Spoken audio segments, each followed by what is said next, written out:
Book was a group of friends who love books. Every year for the past 17 years, the whimsically dubbed Select Literate Friends, or SLF for short, stage a virtual gathering of members on paper, which consists of the members' annual letters, copied, bound, and distributed for all the members to read. The irony of SLF is that it is not select at all. Anyone can join, and many of us are barely literate. Each person's entry ticket is their list of top 10 favorite books. The sharing has now evolved to an annual bearing of our collective souls, including painfully honest chronicles of what is happening in our lives.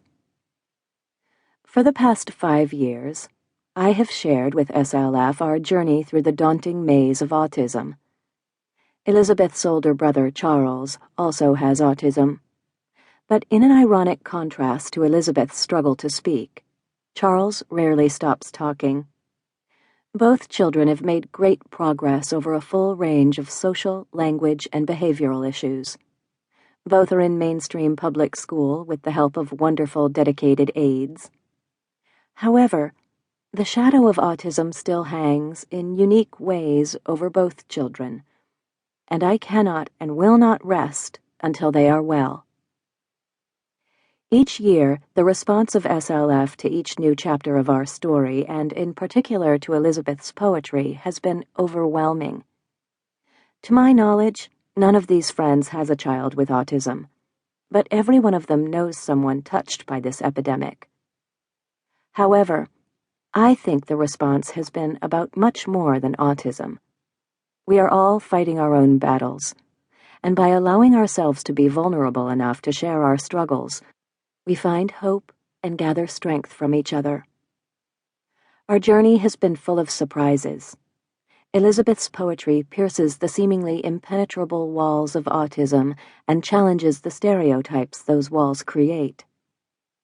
To the observer, she may appear to be discontented, somewhere off in her own world. But through her poetry, she tells us that she is deeply concerned about the people and natural world around her. Although her face is usually expressionless, her writings reveal a mischievous side and a wry sense of humor. She may display few emotions, but deep currents of compassion, frustration, and joy flow just beneath the surface. God is everywhere. I could not find the sea, so I sat by a tree to think of all the wonderful things God has made for me.